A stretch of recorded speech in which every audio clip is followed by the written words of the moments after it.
कहानी एक बंदर की है जो इंसानों की दुनिया में जीते हुए भी कहीं ज़्यादा वफादार और मोहब्बत करने वाला था। किसी गांव में बूढ़ी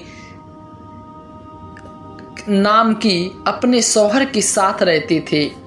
वह सलीमा की 3 बेटियां थी। उसका शौहर मदारी था जो बंदर का तमाशा दिखाकर अपना और अपने बीबी बच्चों का पेट पालता था। वह अपने बंदर से बहुत ज़्यादा प्यार करता था, बिल्कुल अपने बच्चों की तरह अपने उस बंदर को छोटे से पाला था।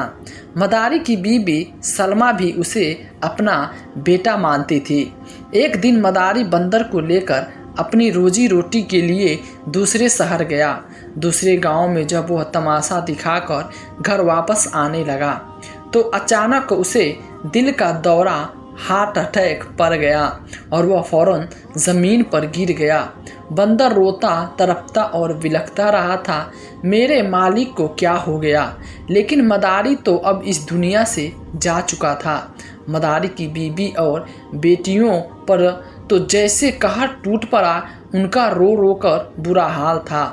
बंदर सबको तसल्ली दे रहा था, लेकिन सकीना सबसे ज़्यादा परेशान थी। मेरी जवान बेटियां हैं, मैं अब इन्हें कैसे पालूंगी। तो मेरे सर की छत ना रही।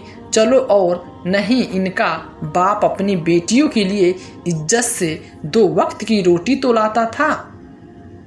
कुछ दिन बाद सब्र और शुक्र करके सलमा ने फैसला किया कि वह अपने गांव में समोसे बेचेगी और उसका प्यारा बंदर उसकी मदद करेगा। बंदर सलमा की परेशानी को अच्छी तरह समझ रहा था। उसने सलमा के हाथ पर अपना हाथ रखकर उसे तसल्ली दी। यह इशारा था कि वह एक छोटा बेटा बनकर उसका साथ देगा। सलमा ने इधर उधर से कुछ पूंजी जमा की और समोसे बनाने का सामान ले आई। पूरी रात जागकर उसने और बंदर ने समोसे तैयार किए। जब दिन का उजाला फैला तो सलमा ने समोसा का थाल उठाकर बंदर के सिर पे रखा और खुद घर से बाहर निकल आई। उसने अपनी तीसरी बेटी को भी अपने साथ लिया। तीनों बेटियां जवान और खूबसूरत थी। सलमा बंदर और उसकी बेटी बाजार तक आए। पूरे रास्ते सलमा समोसे के लिए आवाज़ें लगाती रही, लेकिन बूढ़ी आवाज़ में इतना दम कहाँ था। अलबत्ता उसने एक बात नोट की, लोग समोसे के बजाय उसकी बेटी को घूर घूर कर देख रहे थे। बेटी घबराकर खुद को चादर में छुपाने लगी। कुछ ही देर में कुछ असहाय नौजवान सलमा के पास जमा हो गए। क्या दाम है लगाओगी बुढ़िया? एक लड़के ने आगे बढ़कर कहा। सलमा ने समोसे की कीमत बता दी। तीनों लड़के एक दूसरे के हाथ पर हाथ रख मारकर जोर जोर से हंसने लगे। और बुढ़िया, हम तेरी समोसे तेरी बेटी का दाम पूछ रहे हैं, इन बेकार समोसे की नहीं जिन्हें इस बंदर ने उठा रखा है। यह समोसे तो इसी बंदर को खिला दे। लड़के ने जबरदस्ती एक समोसा उठाकर बंदर के मुंह में ठूंस दिया और दूसरे ने आगे बढ़कर सलमा की बेटी को पकड़ लिया।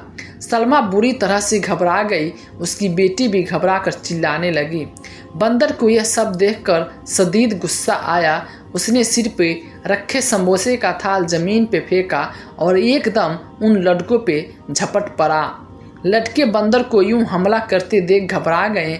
बंदर ने अपने लंबे लंबे नाखूनों से लड़कों को बुरी तरह से घायल कर दिया, लेकिन खींचतान में सलमा की बेटी के कपड़े फट गए। वह सख्त शर्मिंदा हो गई थी और बुरी तरह से रो रही थी। फिर लोग उनके पास जमा होकर तमाशा देख रहे थे। लड़के जख्मी होकर भाग गए, लेकिन सलमा का दिल चाहता था कि वह अपनी किस्मत पे मातम कर ले। सारे समोसे मिट्टी में लथपथ हो गए थे और लोग उसकी बेटी के फटे हुए कपड़े की वजह से उसे घूर कर देख रहे थे। अब घर जाना चाहिए, यहाँ रहकर अब क्या करें? सलमा ने दुखी दिल से सोचा कि और पलटकर लगी, लेकिन उसकी किस्मत बुरी थी। अचानक उसका पाँव लड़खड़ा कर आया और पीछे की जानिब एक बड़े से गड्ढे में गिर गई।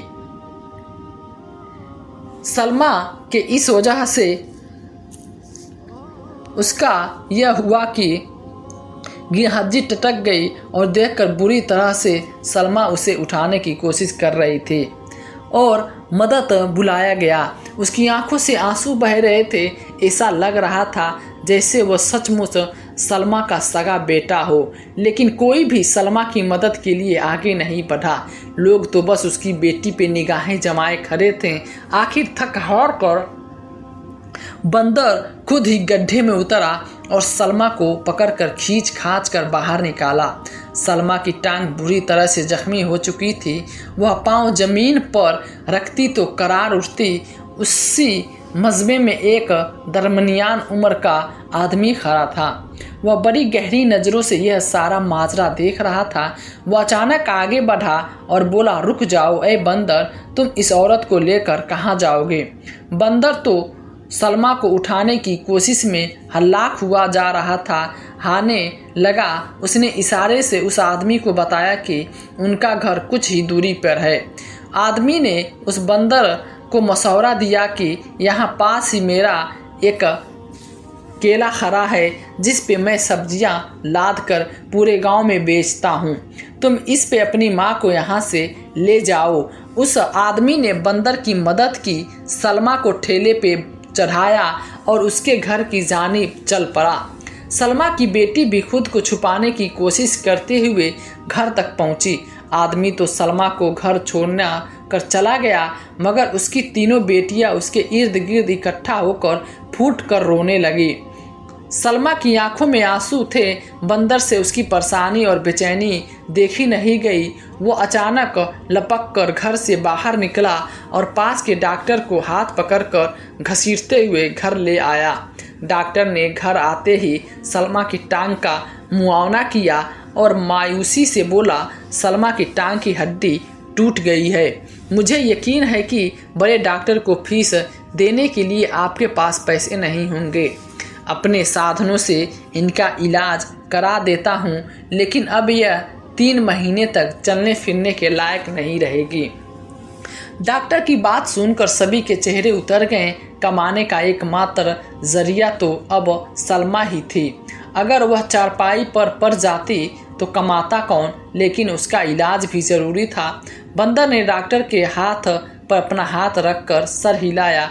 डॉक्टर ने अपनी गाड़ी मंगवाई और सलमा को अस्पताल ले गया। वह डॉक्टर नेक दिल आदमी था और सलमा के शौहर का पुराना वाकिफ था। उसने अपनी जेब से ही सलमा की मरहम पट्टी करवा दी। सलमा प्लास्टर छड़वा कर वापस आई तो चारपाई की होकर रह गई। घर में बैठी जवान बेटियों का बोझ और दिन रात सेहत तेजी से गिरनी शुरू कर दी। बंदर यह सब खामोशी से देखता रहा मगर कुछ ना कर सका। आखिर एक दिन उसके सब्र का पैमाना लबरेज हो गया। जो समोसे अम्मा सलमा ने बनाकर बेचती थी वह मैं बेचूंगा। बंदर ने दिल ही दिल में अहम कर दिया और लपक किचन में जा पहुंचा। समोसे बनाने का सामान पड़ा हुआ था। किस्मत अच्छी थी कि लिहाजा उसने जल्दी जल्दी समोसा बनाना शुरू कर दिया। तमाम रात जागकर वह समोसा बनाता रहा। सुबह के करीब जब उसके समोसे तैयार हुए तो जल्दी से उनका थाल सजाकर घर से बाहर निकल गया। निकलने से पहले उसने इशारे से सलमा की बेटियों को मना किया कि बिना ज़रूरत घर से बाहर ना निकला। थाल उठाकर जब वो गली में निकला तो बच्चे उसे देखकर जोर जोर से हंसने लगे। अरे ये देखो, बंदर आज एक नया तमाशा दिखा रहा है, आओ इसकी दुम खींचते हैं। बच्चों ने एक दूसरे से कहा। बंदर घबरा गया। बच्चों ने उसे चारों तरफ से घेर लिया। फिर एक तरफ हटता तो दूसरी तरफ उसकी दुम पकड़ने की कोशिश करता। खुद को बचाता तो समोसे गिनने लगते। वो परेशान होकर आखिर उसने समोसे का थाल ज़मीन पर रखा और ज़ोर ज़ोर से दौड़ाकर बच्चों को डराने लगा। बच्चे घबराकर दूर भाग गए। बंदर इतनी सी समोसे में हाफ गया था। उसने समोसे का थाल फिर उठाया और गली गली फिरता हुआ आवाज़ें देने लगा। लोग उसकी आवाज़ सुनते तो मुड़कर दिलचस्पी से उसे देखने लगते। अरे ये देखो, ये कैसा बंदर है जो सर पे समोसे रखकर बेच रहा है। लोग रुक रुक कर तमाशा देखने लगते थे मगर कोई समोसा खरीदने को तैयार न था। एक बच्ची ने समोसे देखकर अपने बाप से जिद की, अब्बू मुझे ये समोसे वाला समोसा खाना है जो ये बंदर बेच रहा है। बच्ची ने कहा तो बंदर ने झट से थाल में से समोसा उठाकर बच्ची की तरफ बढ़ा दिया, लेकिन वह आदमी उछलकर 2 कदम पीछे हट गया। हाय किस बंदर गंदर, हटाओ, पीछे करो, ये अपना समोसा ना जाने कैसे गंदे हाथों से बनाकर लाया है। मुझे घिन आ रही है, भला जानवरों के हाथों से बनी चीज़ कौन खाएगा। आदमी ने बंदर को हिड़कार कर से देखा और उसे दूर भगा दिया। घबराकर बंदर ने थाल उठाया और गलियों में घूमता रहा, मगर कोई भी खरीदार ना मिला। उसकी आंखों में आंसू आ गए। दोपहर सिर पे आ चुकी थी और अभी तक उसका एक भी समोसा नहीं बिका था। थक हार कर जब वह बड़े बाजार में निकला, यहाँ कल ही तो यह सलमा के साथ बंदर आया था। बाजार में फिरते फिरते वो ग्राहक ढूंढने लगा, मगर कोई उसके समोसे ना खरीदता, बल्कि लोग उसे हंसी का पात्र बना रहे थे और दूर भगा रहे थे। शाम ढलने लगी। थक हार कर बंदर समोसे का थाल जमीन पे रखकर एक पत्थर के ऊपर बैठ गया। उसकी आंखों से आंसू बहने लगे। आज अगर समोसा ना बिके तो घर में पकाने के लिए कुछ ना होगा, अम्मा और बहनें भूखे सोएंगी। यह ख्याल बंदर को चैन ना लेने देता। वह जा मानता था कि सलमा का कोई बेटा नहीं और ऐसे मुश्किल वक्त में सिर्फ वही था जो उनका सहारा बन सकता था।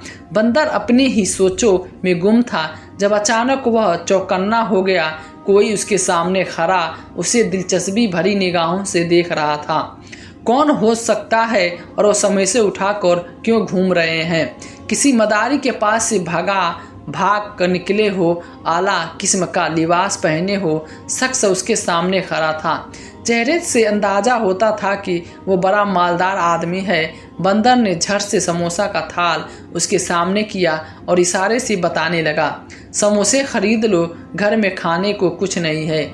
आदमी की दिलचस्पी और बढ़ गई। लगता है कि तुम कुछ कमाई करने के इरादे से निकले हो, मुझे बताओ क्या बात है। उसकी दिलचस्पी देखते हुए बंदर ने इशारे से ही उसे अपने घर के बारे में बताया। आदमी एकदम मुस्कुरा उठा, अरे वाह, तुम तो बड़े कमाल के हो। तुम ऐसा करो, यह सारे समोसे उठाकर मेरी दुकान पर ले चलो। मैं एक मिठाई वाला हूँ और मुझे रोज़ाना समोसे की ज़रूरत होती है। तुम्हारे समोसे देखने में बहुत अच्छे लग रहे हैं। आदमी ने एक समोसा उठाया और मुंह में डालकर छक्का उसके चेहरे के हाव भाव की बदल गया। वाह, तो ये तो बड़ा मज़ेदार है, मैं ये सारे समोसे खरीद लूँगा। आदमी ने जल्दी से जेब से रकम निकाली और बंदर की जानिब बढ़ा दी। बंदर की आंखें हैरत से फैल गई। उसने सारे समोसे लपक कर उस सेठ की दुकान तक पहुंचा दिया। सेठ ने उससे पक्का मुआवना दिया, अब तुम रोज़ाना मेरी दुकान पे समोसे दे जाया करो, मैं तुम्हें बदले में रकम दिया करूँगा। बंदर के लिए यह बेहद खुशी की बात थी। शाम ढल रही थी। वह रकम हाथ में दबोचे तेजी से दौड़ता हुआ घर आ पहुँचा। उसे यकीन था रकम देखते ही घर वाले खुशी से पागल हो जाएंगे, मगर दरवाजे से अंदर दाखिल होते ही वह बुरी तरह से चौंका, क्योंकि आंगन में सलमा की चारपाई के साथ ही कुर्सी पे एक शख्स बैठा था। वह शख्स कोई और नहीं बल्कि वही था जिसने कल अपनी ठेला पर डालकर सलमा को घर पहुंचाया था। बंदर को देखते ही उसके चेहरे से तासुआत अजीब हो गए। बंदर खामोशी हो गया और सलमा की चारपाई पे चढ़कर बैठ गया। उसने इशारे से शख्स से पूछा कि वो घर में क्यों आया है। साथ ही बंदर ने एक निगाह अपनी बहनों पे डाली जो घर के कामकाज में मशगूल थी। बंदर के अंदाज से वह शख्स समझ गया कि घर का सरपरस्त यही है। वह आगे होकर बोला, मैं सकी से शादी करना चाहता हूँ, यह औरत मुझे पसंद आई। अरसा हुआ मेरी बीबी का इंतकाल हो चुका है, मेरी कोई औलाद नहीं है। इन लड़कियों की सूरत में मुझे मेरी बेटियाँ मिल जाएगी और मेरे तनहा दीनों का कोई साथी हो जाएगा। बंदर पे ये अल्फाज पहाड़ बनकर टूटे। उसने पलटकर सलमा को देखा। उसके चेहरे पे राजामंदी नजर आई। शायद सलमा भी हालात से बुरी तरह घबरा गई थी। वह चाहती थी कि एक मर्द उसका सहारा बन जाए। उसने उस आदमी की ख्वाहिश कबूल कर ली और बंदर हैरान था, लेकिन वह कुछ बोला ना पाया। उसे तो बस अपनी बहनों और माँ की फिक्र थी। उसने दिल में सोचा कहीं इस शख्स का कोई लालच ना हो। मगर सलमा ने उस आदमी के साथ निकाह कर लिया। वह दिन पर दिन सब्जी बेचा तक करता था। शाम के वक्त घर आता तो सलमा से बातें करने लग जाता। सलमा की बेटियां जब उसके सामने खाना रखती तो वो मज़े लेकर खाता। चंद दिन तो बड़े अच्छे गुजरे। बंदर भी रोज़ समोसे मिठाई वाले की दुकान पे पहुंचाने लगा और उसे अच्छी आमदनी होने लगी। एक रोज़ वह जरा जल्दी घर आया। दरवाजे से अंदर दाखिल हुआ तो उसकी निगाह सामने पड़ी, जहां उसकी बहनों का कमरा था। सलमा का नया शौहर फरद उस दरवाजे में खड़ा अंदर झांक रहा था। यह यहाँ पे क्यों खड़ा है? बंदर ने झन से सवाल आया। उसे लपक कर आगे आया और हल्के से एक चीख जैसी आवाज़ निकाली। वह आदमी बुरी तरह से हड़बड़ा कर पलटा। बंदर को देखते ही उसके चेहरे का रंग उड़ गया और वह लपक कर घर से बाहर निकल गया। बंदर को शदीद गुस्सा आया। वह देखने के लिए वह आदमी को क्यों खड़ा था। बंदर दबे कदमों के दरवाजे तक अंदर हल्का का दरवाज़ा खोलकर देखा। उसके रोंगटे खड़े हो गए, क्योंकि अंदर चारपाई पर उसकी बहनें सो रही थी। सोने की वजह से उनका लिबास बेतरतीब था और कोई भी मर्द उनकी तरफ गलत नीयत देख सकता था। बंदर का खून खौलने लगा। उसे यकीन हो गया कि वह शख्स उसकी बहनों की बुरी नज़र रखता है। सलमा ने कमरे में गया जहां वो अपनी दवाइयां ले रही थी। बंदर ने सोचा कि मौका अच्छा है, उसे बात कर लेनी चाहिए। उसने इशारे से सलमा को बताया कि वह आदमी वहाँ क्या कर रहा था। सलमा पहले तो हैरान हुई, फिर उसे बहुत गुस्सा आया। तू हद से ज़्यादा शक्की हो गया है। तुझे इंसानों वाली कोई बात भी याद नहीं। ऐसा नहीं है, वह अपनी बेटियों की तरह समझता है। शायद कोई ज़रूरत होगी इसलिए अंदर देख रहा होगा। सलमा ने बंदर को झट दिया और अपने नए शौहर पे बहुत भरोसा करने लगी थी। बंदर बुझी हुई दिल से घर से बाहर निकल आया, लेकिन अब उसने पक्का इरादा कर लिया कि वह हर वक्त फरद पे नज़र रखेगा। फरद ठेला लेकर जाता तो शाम गए ही वापस आता। बंदर की पूरी कोशिश होती कि उसके आने से पहले वह घर में पहुंच जाए। फरदा भी जब बंदर को घूमते फिरते देखता तो उसका मुंह कड़वा हो जाता। बंदर की अब पूरी कोशिश थी कि वह जल्द से जल्द अपनी बहनों का रिश्ता ढूंढकर उनकी शादियां करवा दे। उस दिन बंदर समोसे का थाल लेकर मिठाई वाले की दुकान पे पहुंचा तो वहां एक खूबसूरत नौजवान खड़ा था। बंदर को देखते ही उसने प्यार से उसकी जानिब हाथ बढ़ाया। कैसे हो दोस्त? बंदर को बड़ा अच्छा लगा। उसने इशारे से मिठाई वाले से पूछा, यह कौन है? तो वह हंस दिया, अरे यह मेरा बेटा है और 2 बेटे हैं और भी यह तीनों जुड़वा हैं। तो आजकल मैं इनकी शादी करवाने के लिए लड़कियां ढूंढ रहा हूँ। कि बात सुनकर बंदर खिल उठा, यह तो बड़ी अच्छी बात है। मेरी 3 बहनों की शादी अगर इस मिठाई वाले के घर हो जाए तो कितना अच्छा होगा। लड़के भी बड़े शरीफ लग रहे हैं। बंदर ने इन तीनों के दिल में सोचा कि लेकिन ये आदमी बगैर दहेज के अपने बेटों की मेरी बहनों से शादी नहीं करवाएगा। बंदर के चेहरे पे परेशानी फैल गई। समोसे बेचकर वह रकम तो कमा लेता था, लेकिन उन पैसों से घर का खर्चा ही बड़ी मुश्किल से पूरा होता। वो तमाम दिन सोच और परेशानियों से गुजर रहा था। बहनों को ज़्यादा दिन तक घर में नहीं रख सकता था। उनकी इज्जत और जान दोनों खतरे में थी। सोचते सोचते वह बढ़ई के पास जा पहुंचा, जो घर का साजो सामान बनाने का काम करता था। बंदर को अपनी दुकान में देखकर वह जोर से हंसा, लेकिन बंदर ने इशारे से उससे पूछा, एक दहेज का सामान बनाने के लिए उसे क्या क्या चाहिए? बढ़ई ने बड़े आराम से बता दिया, सारी लकड़ियाँ मेरी होगी तो बड़ा महंगा बनेगा। अगर हाँ तू लकड़ियाँ दोगा तो बढ़ई मजे ने कहा, लेकिन बंदर दिमाग रोशन हो गया। अगले दिन समोसे मिठाई वाले की दुकान पे पहुंचते ही वो लपक के करीब के जंगल में जा पहुंचा। वहाँ ऊंचे ऊंचे दरख्त के तने थे। बंदर घर से साग काटने वाली तरारी लेकर गया। उसे एक एक करके दरख्तों को गिराने का काम शुरू कर दिया। काम मुकम्मल भरा, लेकिन बंदर दरख्त गिराता रहा और उनकी लकड़ियाँ काट कर दहेज के साजो सामान की फिक्र हटी तो बंदर को एक और फिक्र हुई, शादी के लिए रोज़ यकीनन बहुत से मेहमानों का खाना भी खिलाना होगा।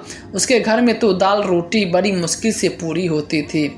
बंदर सर पकड़े बाजार में बैठा था जब एक आदमी ने उसे गले से पकड़ लिया। वह बंदर बड़ा फुर्तीला लग रहा था। चल मेरे साथ नाच दिखा तो मैं तुझे पैसा दूंगा। उस आदमी ने कहा कि मैं एक मदारी हूँ, बिल्कुल बंदर से पहले मालिक की तरह। बंदर उस आदमी की तरफ अपना हाथ बढ़ाया और इशारे से पूछा वह कितने पैसे देगा। मदारी ने उसे रोज़ मिलने वाली रकम का आधा हिस्सा बताया। बंदर खुश हो गया। उस रकम को मैं जमा करके बहनों की शादी का दिन का खाना पकवा लूँगा। वह समोसे सेठ की दुकान पे पहुंचाते ही उस मदारी के साथ निकल पड़ता। वह उसे गलियों गलियों में मोहल्ले मोहल्ले में नाचता रहता। नाचते नाचते बंदर थकने लगता। उसके पैरे तले खून रिसने लगते, लेकिन रकम की लालच में वो पूरे गांव का एक चक्कर लगा लेता। उसी गांव के नाचते नाचते उसे पता चला कि उसका बेटा शाही विवाह के खाने पका है। बंदर खुशी से उछल पड़ा। उसे उस आदमी के साथ मुहिम किया कि जब मैं अपनी बहनों की शादी करूंगा तो आदमी मेरी बहनों की शादी में खाना मुफ्त में पकाएगा। यूं ही रोजाना की रकम मुझसे नहीं लेगा। मदारी को भला क्यों एतराज़ हो सकता था। वह मुफ्त में बंदर को नचाने लगा। बंदर पूरे गांव का चक्कर लगाकर सीधा जंगल जा पहुंचा। एक दिन एक एक करके लकड़ियाँ काटता और शाम ढलने लगती पूरी तरह गुजर जाता। फिर दोस्त के घर आने का वक्त होता तो बंदर जल्दी से काम अधूरा छोड़कर घर वापस आ जाता। फरद उसको मौजूदगी में मौका नहीं मिल रहा था। वह दिन बदन मिलाया हुआ करता था और दूसरी जानिब बंदर दिन रात इसी कोशिश में था कि जल्द से जल्द लकड़ी कट जाए तो बहनों की दहेज का बना ले और उसकी शादी की जाए।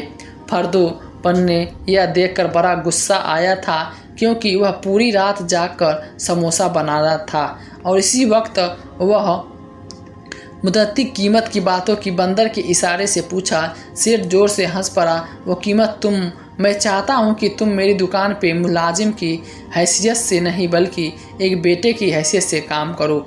मैंने देख लिया कि आजकल के ज़माने में अपनी सगी औलाद भी इतनी काबिल और मोहब्बत करने वाली नहीं होती जितना कि तुम हो। ऐसी वफादारी तो ढूंढने से भी नहीं मिलती। आज से तुम मेरे बेटे हो। सेठ ने बंदर के सर पे हाथ रखा तो बंदर की आंखों से आंसू भर आए। ऐसी कीमत तो मैं खुशी खुशी चुकाने को तैयार हूँ। बंदर की तीनों बहनें अपने घरों में खुशी और खुशहाल थी। वह अपनी माँ को भी अपने साथ ले गए और बंदर वह किसी बेटे के तरह सेठ की दुकान पे काम करता रहा। उसने अपने नए घराने के साथ पूरी तरह से वफादारी निभा दी। यह थी आज का छोटा सा किस्सा।